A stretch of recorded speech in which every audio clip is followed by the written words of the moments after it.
At that moment, I realized something important. Sometimes in surgery, we follow the traditional approach so much that we forget to question its efficiency. This led me to a very important and simple question. Why are we doing so many repetitive steps in this surgery? What is the added value that each step brings to my operation? Because when we step back and observe the traditional workflow of open abdominal hysterectomy, we realize that the procedure was designed decades ago in the era where surgical efficiency was neither analyzed nor questioned the way we analyze the things today. Yet today, we know something very clearly.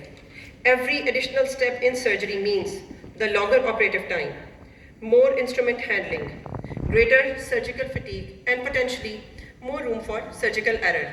And even after all these steps, the wall support requires yet an added step, and sometimes it is remembered, sometimes it is forgotten, as is clearly mentioned in the literature. Henry Ford, the father of Ford Automobile, established that the waste of time and motion is the greatest inefficiency in any system. And when we look clearly at the traditional open hysterectomy, we see a lot of inefficiency, repetitive motions without true value addition. Multiple clamps, repeated pedicle handling, assistant-dependent steps. But then there is the paradox. Even after all those work, the wall support is not always guaranteed because it is not built in the system. And the chief reason documented in the literature is the surgeon fatigue leading to forgetfulness, and the very last step leading to post-hysterectomy wall prolapse as a consequence. And that raises a question. If the nature has already given us the uterosacral and transcervical pedicles, the true suspension system, why not we integrate them directly into the vault in the hysterectomy workflow, and why do we need an added step? What if we could redesign the workflow of open hysterectomy in an approach that is simpler, faster, and anatomically smarter? The question led to the development of the technique that I am sharing with you today. I have named it Qudsia hysterectomy. The mnemonic stands for Qudsia's rapid unified suspension hysterectomy approach. The idea is extremely simple. We have to remove the non-value added steps and bring additional value to the essential surgical step. Thereby we can minimize the timings and increase the efficiency of the surgery.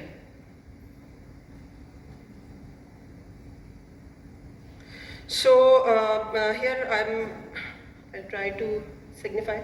So at the start of the surgery, we will place holding clamps on both sides of the uterus, and after that the clamps will have no further role until we reach the transcervical ligament. The holding clamps will be used mainly for maneuverability, and after that we will open the vesico-uterine pouch from the midline and extend the vesico-uterine pouch on either side up to the round ligaments. Thereafter, we take the round ligament along with tubo-ovarian or infundibulopelvic ligament on each side together on both sides, and this will save us an additional 5 minutes. And we will use the suture to directly ligate the pedicles together and cut. So the step of clamping will be omitted while securing the pedicles. Thereafter, the first two pedicles have been taken. We will directly ligate the uterine artery by using OSHA clamps, the blunt forceps. And after we have ligated the uterine artery securely, we will transect it in the supportive tissue on the medial to the uterine artery so that the artery can be lateralized away from the operative field. And after that, we will place the holding clamp like this in inverted fashion, medial to the uterine artery, directly approaching the transcervical ligament. Now we will keep on holding the holding ligaments at the level of transcervical ligament, and we will do anterior as well as posterior colpotomy, and then we will extend our colpotomy in CN on either side parallel to this holding clamps on both sides, such that we can remove the uterus and the cervix together as a single unit. After that, we will use our suture to secure the transcervical ligament and continue that suture onto the vault and thence onto the other side of the transcervical ligament, such that the entire supportive pedicles and the vault, they are treated with a single suture in a single fashion, so that we secure the vault closure as well as vault support in one single step.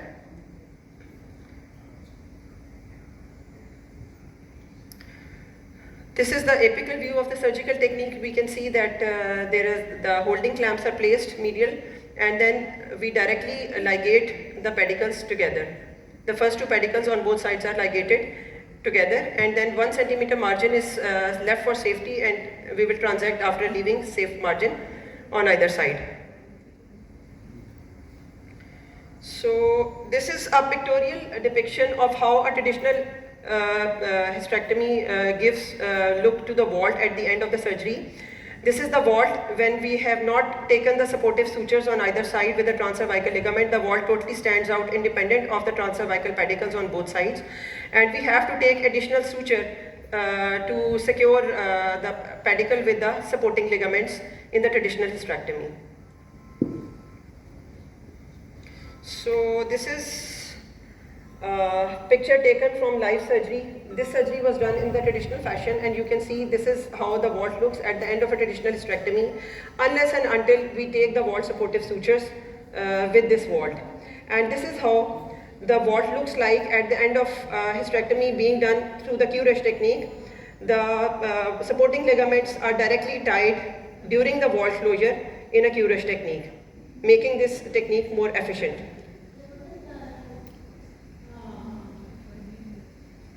So this is the result from our pilot study. This was done in the year 2024 from January to December, and total 15 cases were taken in both groups. And I would like to make a disclaimer that this study was originally submitted in the urogynecology benign surgery category and not in malignancy category. And these cases in both groups, the 15 cases in each group, were also of benign nature, and they were comparable biologically. In terms of BMI, age, parity, and non-surgical cases were taken, those who were never operated previously. The mean operative time we can see was shorter in Qudsia by an average of 12 to 16 minutes.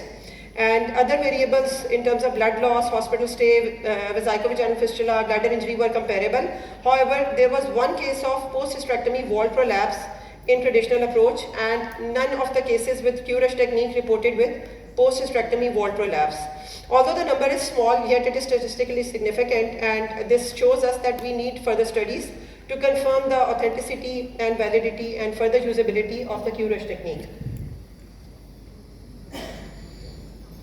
So I'll conclude my presentation with a remark that innovation in the surgery is often imagined as robotics, artificial intelligence, or advanced technology. But sometimes innovation is much simpler. Sometimes it is just looking at a familiar surgery with fresh eyes and fresh mind and revising its steps. Qudsia is an attempt to make open hysterectomy faster, simpler, and anatomically smarter. And if it reduces the operative time, improves apical support, makes surgery easier for the next generation of surgeon, I believe that our spines and our physiotherapists will be both extremely grateful for this surgery. Thank you so much for your listening.